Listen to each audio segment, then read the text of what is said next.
Oh, hey there. Welcome to my porch. I'm Big Nath with the Rock Squirrel Throw Society, and I'm about to take an adventure through the throws. The shot put in the discus. Come join me. Alright, so far we have looked at releasing the shot off your hand, we've looked at stand throws, we've looked at the glide, and we'll release more stuff, more videos in the future talking about more details in there. But those have been just a couple crash courses. Now we're going to do a quick look at the reverse. Now a little caveat with the reverse is for beginning throwers and even up to elite throwers, during practice we don't want to do a whole lot of reverses. Something that, just like anything, it takes a lot of reps to be able to time it well, so you need to do a lot of reps with it to be able to use it well, but it can be a crutch. It just like Bible says, love covers a multitude of sins. The reverse covers a multitude of errors. You can get away with a lot of stuff and still get like a couple extra feet. At the time you might be like, oh, why is that a problem, getting a couple extra feet? In the long run, it hurts you because you're not developing technically. Because I could land in a position here, and instead of finishing my throw before my release, I can just jump out of it, get a couple extra feet because I did a reverse, but I never really learned how to finish my hips. And if I just finish my hips and then reverse, I can get like 4 feet extra. So where I might be, for example, if I'm a 30-foot thrower and I reverse and get a 32, I'm like, well, I like 32 better than 30, so I just throw reverse all the time. I'm never really going to get any better because I'm not going to learn how to finish my throw. I'm not going to see those problems that you will see if you do a non-reverse. If I'm training with non-reverses mostly, I'll correct those problems and I'll keep getting better and better and better, and then I'll just have those extra couple of feet from my reverse tagging along the whole time. So I just keep getting better. So, reverse, how do you do it? The reverse is basically just a follow through to the throw. It should not be much extra. It shouldn't be different too much from your stand throw.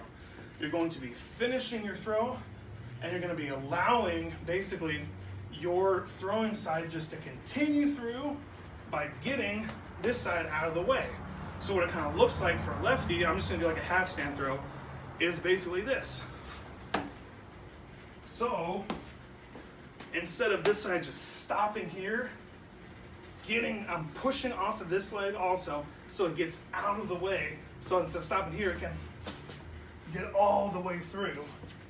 And so to some people, it can look like you're just jumping and throwing, but really all it is just a follow through. You don't want to be thinking about going up. You will kind of naturally, because you're pushing off of this leg, you'll naturally go up a little bit, but you're just thinking about getting your right side all the way through. All right. And if you really like nail it perfectly, you're gonna end up sticking it. That's hard, and it can be hard on your knees and ankles, but you should not be just like wildly spinning at the front. If you're wildly spinning, it probably means that you're pulling away from the shot instead of just sticking and following through. So, a little drill progression that you can do to kind of feel what it's like is to start here, not even doing heel toe. Just start here and use your legs to, just like we did earlier, turn your hips, and as you're turning, let both your feet come off the ground and switch your feet.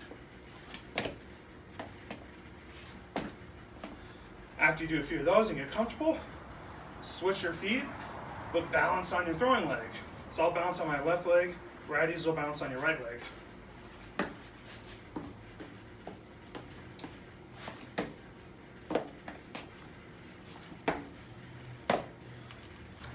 And then you can go ahead and, just like in the stand throw progression, just get back over your right leg, turn your shoulders, and do the same thing.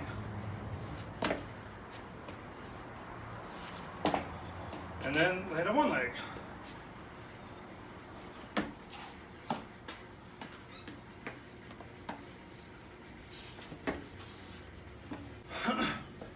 Once it gets kind of comfortable, you can add that onto a stand throw.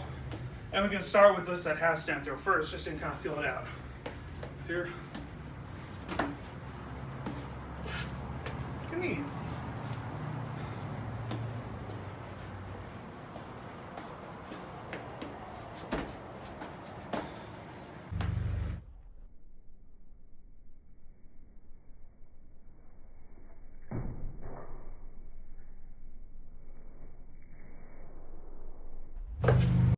now let's look at that on a glide. So this just adds another layer of complexity. So this is another reason why it's good to wait a while before you start getting into the reverse. Let yourself develop the technical building blocks, and then let this kind of come naturally. As you're throwing non-reverse, as you get like more comfortable, your body starts moving faster, you might like accidentally stumble into a reverse, which is kind of the best way to learn it, because you're truly doing a follow-through if you stumble into it. So here we go. So basically I'm gonna do full-on glide with a reverse, and wish me luck.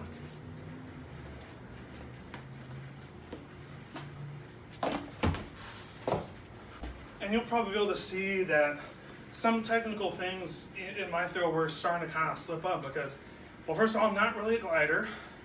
And when I add on a reverse, it's just more complexity, and my body might rush into certain things because I'm thinking about the reverse. But you still want to feel that same rhythm like we did in that hopping drill of glide, right, left, throw, or glide, left, right, throw.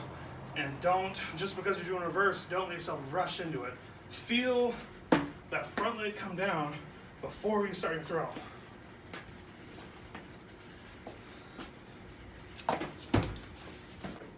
What's kind of cool looking back at my video of that last throw is you can see how when you add on the reverse, sometimes just the extra complexity in your throw can cause some weirdness.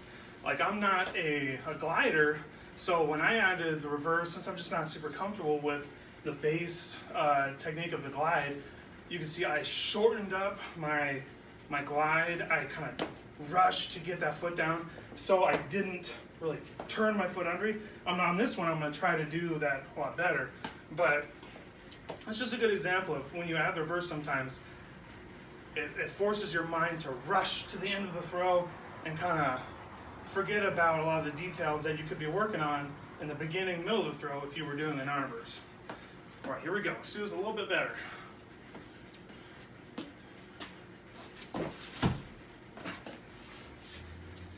That was a non-reverse, but I did that a lot better.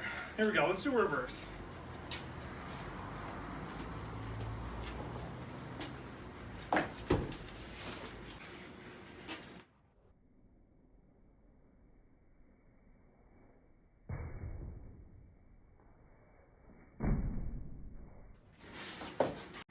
And then a full stand throw,